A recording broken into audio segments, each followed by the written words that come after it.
Hello traders, welcome back again to my YouTube channel. My name is Kevin Saili. Di YouTube channel ini teman-teman akan menemukan informasi menarik seputar cryptocurrency. So if you trading crypto, make sure kalian subscribe channel ini teman-teman. Welcome back again for Bitcoin update. Jadi Bitcoin hari ini mengalami penguatan, rebound sampai di atas $20.000, tapi dia naiknya nyicil pelan-pelan. Sebenarnya apa yang terjadi ya? Tadi ada beberapa teman-teman yang nanya lagi soal FOMC meeting minutes. Sebenarnya memang sih jam 1 tadi ada FOMC meeting minutes, tapi ini bukanlah sebuah meeting, melainkan kalian bisa lihat di sebelah kanan ini ada ikonnya yaitu report. Jadi report ini itu adalah laporan dari hasil pembicaraan Jerome Powell pada saat testify minggu lalu. Jadi sebetulnya bisa dibilang nggak terlalu menggerakkan market gitu ya. Justru yang sangat menggerakkan market itu nanti adalah ADP, Non-Farm Employment Change, atau Automatic Data Processing Non-Farm Employment Change. Lalu ada Initial Jobless Claim dan data besok yang nggak kalah pentingnya, which means saya bikin video ini di hari Kamis ya, setelah lewat jam 12 malam, yaitu di hari Jumat ada Non-Farm Payroll dan juga ada unemployment rate. Nah, ini adalah dua data yang sangat penting berkaitan dengan kondisi perekonomian di Amerika. Jadi FOMC meeting minutes yang sebenarnya hari ini ada itu nggak terlalu valid. Kenapa? Bukan nggak terlalu valid, nggak terlalu efektif menggerakkan market. Kenapa? Karena ini sifatnya hanyalah report ya. Jadi report aja dari apa yang disampaikan oleh Jerome Powell pada pertemuan pekan lalu. Dan itu udah kita bahas juga ya di video terakhir terkait dengan pertemuan-pertemuannya ya pokoknya begitu lah teman-teman ya. Udah banyak banget saya ngebahas tentang seputar itu. Jadi di video kali ini kita akan fokus ke price action aja untuk Bitcoin. Oke, kita bakal start dari time frame daily terlebih dahulu. Jadi untuk time frame daily, kita masih mengacu dengan analisa yang kemarin di mana kita melihat ada possibility Bitcoin bisa membentuk semacam triangle pattern, dan ini untuk mencari wave 4. Which means wave 4 itu memang biasanya memiliki karakteristik yang lebih extended ya untuk koreksinya, dan cenderung lebih kompleks ya. Sometimes dia bisa triangle, sometimes dia bisa broadening wedge, sometimes dia bisa ya maybe bull flag or bear flag ya, kayak gitu-gitulah ya. Itu biasanya terjadi pada kondisi pada wave 4. Jadi ini bukannya belum pernah terjadi ya.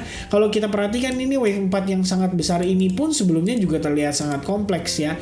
Tampak seperti membentuk ascending triangle, lalu tiba-tiba dia berubah menjadi bear flag ya, which means kayak gini, lalu dia tiba-tiba breakdown sangat signifikan, tapi sebelum dia breakdown itu terbentuk seperti semacam falling wedge dulu. Jadi inilah ya, wave 4 itu biasanya memang lebih kompleks guys. Nah, wave 4 saat ini sifatnya hanyalah subwave aja atau minor wave, jadi harusnya nggak terlalu major pergerakannya, nggak terlalu signifikan, nggak terlalu berlebihan.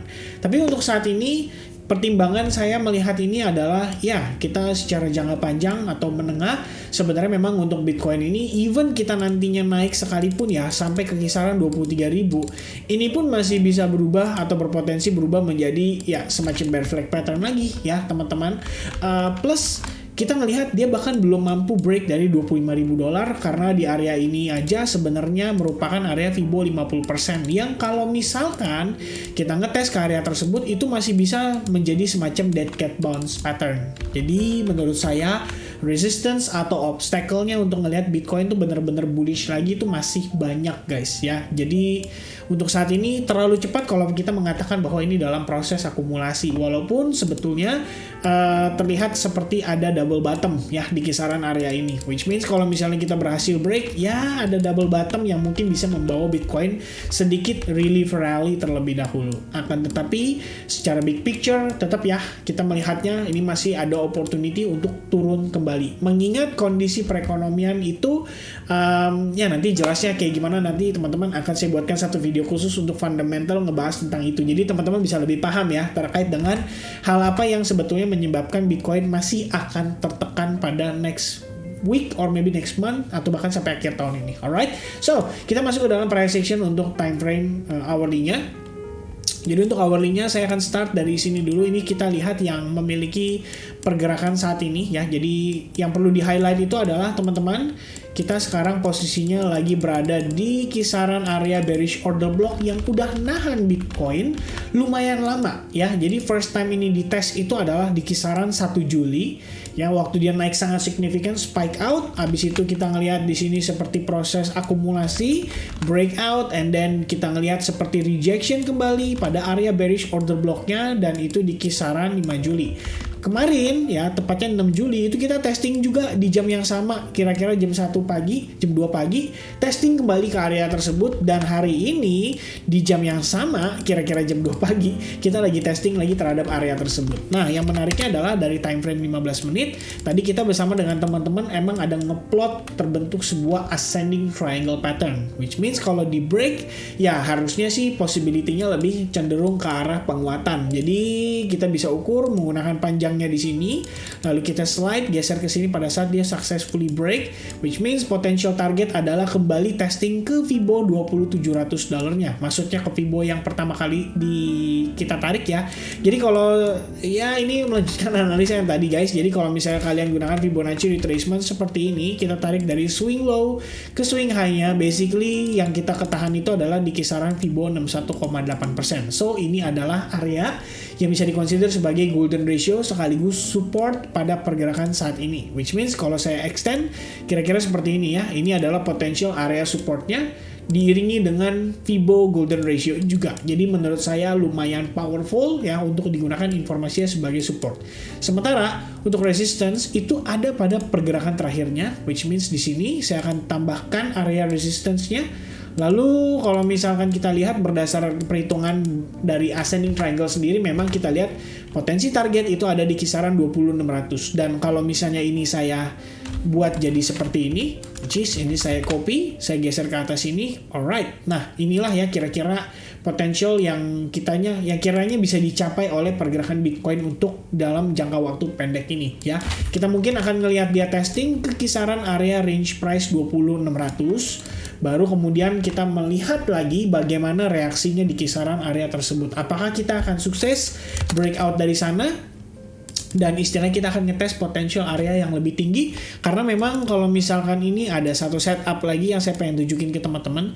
Jadi kemarin kita udah sempat bahas ya tentang terbentuknya si ascending broadening wedge pattern. Dan sampai saat ini ascending broadening wedge pattern itu masih valid untuk digunakan. So basically kita masih bermain di dalam range area yang ya bisa dibilang di dalam sebuah broadening wedge pattern ini ya.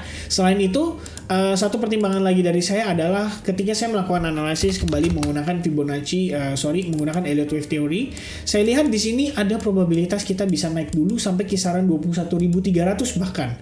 Tapi itu semua hanya sekedar untuk testing wave B-nya saja. Jadi kalau kita lihat ongoing progress saat ini adalah ABC korektif, lalu ini adalah W patternnya, lalu ABC potentially kayak gini, ABC korektif, lalu ini X patternnya, baru nanti kita ABC lagi menuju ke Y wave korektif patternnya. Nah baru nih secara keseluruhan nanti di time frame daily-nya ini kan kisaran area 22.000 atau 23.000. Sebenarnya ada kemungkinan kita malah bisa ngetes ke 23.000 itu karena sekaligus membentuk pattern yang tadi sudah kita jelaskan di awal, which means lebih ke arah bearish flag pattern ya.